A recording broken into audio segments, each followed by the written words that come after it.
ನಮಸ್ಕಾರ ಫ್ರೆಂಡ್ಸ್, ಇವತ್ತು ನಾನು ಅಲಸಂಡೆ ಬೀಜ ಮತ್ತು ಒಣ ಮೀನಿನ ಸಾರು ಮಾಡಿ ತೋರಿಸ್ತಾ ಇದ್ದೇನೆ.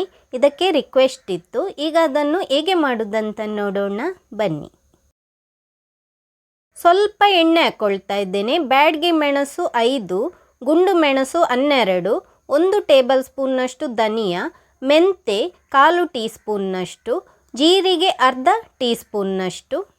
ಇಷ್ಟನ್ನು ಹಾಕಿ ಸ್ವಲ್ಪ ಹೊತ್ತು ಹುರ್ಕೊಳ್ಬೇಕು. ಹುರ್ಕೊಂಡ ನಂತರ ಗ್ಯಾಸ್ ಆಫ್ ಮಾಡಿ ಇದನ್ನು ತಣ್ಣಗಾಗಲು ಬಿಡೋಣ. ಅಲಸಂಡೆ ಬೀಜ 1/4 kg ತಗೊಂಡಿದ್ದೀನಿ. ಅದನ್ನು 4 ಗಂಟೆ ಹೊತ್ತು ನೀರಿನಲ್ಲಿ ನೆನೆಸಿಟ್ಟಿದ್ದೇನೆ. 1 ಟೊಮೆಟೊ, 1 ಈರುಳ್ಳಿ, ನೀರು ಬೇಯಲಿಕ್ಕೆ ಎಷ್ಟು ಬೇಕಂತ ನೋಡಿ ಹಾಕಿದ್ರೆ ಆಯಿತು. ಇನ್ನು ಇದನ್ನು ಲಿಡ್ ಮುಚ್ಚಿ ಬೇಯಲಿಕ್ಕೆ ಬಿಡೋಣ. ಹುರಿದಿಟ್ಟ ಮಸಾಲೆ ತಣ್ಣಗಾಗಿದೆ. ಈಗ ಅದನ್ನು ಮಿಕ್ಸಿ ಜಾರಿಗೆ ಹಾಕ್ಕೊಳ್ತಾ ಇದ್ದೇನೆ. ಬೆಳ್ಳುಳ್ಳಿ 2 ಎಸಳು, ಅರಶಿನ ಹುಡಿ 1/2 ಟೀ ಸ್ಪೂನ್ನಷ್ಟು, ಹುಣಸೆ ಹುಳಿ ಸ್ವಲ್ಪ, ತೆಂಗಿನಕಾಯಿ ತುರಿ 1 ಕಪ್ಪು. ಇಷ್ಟನ್ನು ಹಾಕ್ಕೊಂಡ ನಂತರ ನುಣ್ಣಗೆ ರುಬ್ಕೊಳ್ಬೇಕು. ಹೀಗೇನೆ ನೋಡಿ ತೋರಿಸ್ತಾ ಇದ್ದೇನೆ. ಬೇಯಲಿಕ್ಕಿಟ್ಟ ಅಲಸಂಡೆ ಬೀಜ ಈಗ ಚೆಕ್ ಮಾಡಿ ನೋಡೋಣ. ಹೀಗೇನೆ ನೋಡಿ ತೆಗೆದು ಪ್ರೆಸ್ ಮಾಡಿದ್ರೆ ಆಯಿತು.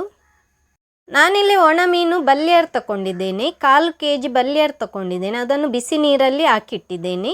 ಈಗ ಅದನ್ನು ತೊಳ್ಕೊಂಡು ಹಾಕ್ಕೊಳ್ತಾ ಇದ್ದೇನೆ. ಒಣ ಮೀನನ್ನು ಚೆನ್ನಾಗಿ ತೊಳ್ಕೊಳ್ಬೇಕು, ಅದರಲ್ಲಿ ಉಪ್ಪಿನ ಅಂಶ ಇರುತ್ತೆ.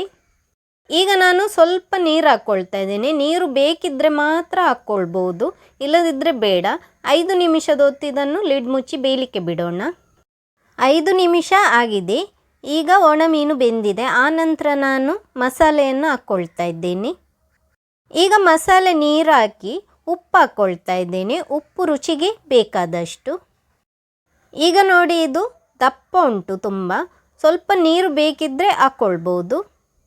ನಾನಿಲ್ಲಿ ಸ್ವಲ್ಪ ನೀರು ಹಾಕ್ಕೊಳ್ತಾ ಇದ್ದೇನೆ. ಮಸಾಲೆ ನೀರೇ ಹಾಕ್ಕೊಳ್ತಾ ಇದ್ದೇನೆ. ತುಂಬ ತೆಳ್ಳಗೆ ಇಡೋದು ಬೇಡ, ಸ್ವಲ್ಪ ದಪ್ಪ ಇದ್ರೇ ಒಳ್ಳೆದಿರುತ್ತೆ. ಲಿಡ್ ಮುಚ್ಚಿ ಕುದಿಲಿಕ್ಕೆ ಬಿಡೋಣ. ಈಗ ನೋಡಿ ಕುದಿ ಬಂದಿದೆ. ಒಂದು ವೇಳೆ ಉಪ್ಪು ಕಡಿಮೆ ಇದ್ದರೆ ಬೇಕಂತ ಇದ್ದರೆ ಹಾಕ್ಕೊಳ್ಬೋದು. ಮ್ಯಾಂಗ್ಳೂರ್ ಸ್ಪೆಷಲ್ ಅಲಸಂಡೆ ಬೀಜ ಮತ್ತು ಒಣ ಮೀನಿನ ಸಾರು ಈಗ ರೆಡಿಯಾಗಿದೆ.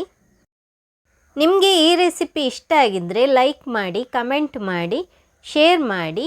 ಹಾಗೆಯೇ ನನ್ನ ಚಾನಲನ್ನು ಇನ್ನೂ ಕೂಡ ಯಾರು ನೋಡಿ ಸಬ್ಸ್ಕ್ರೈಬ್ ಮಾಡಿಲ್ಲ ಅಂಥವರು ಸಬ್ಸ್ಕ್ರೈಬ್ ಮಾಡಲು ಮರೆಯದಿರಿ. Thank you.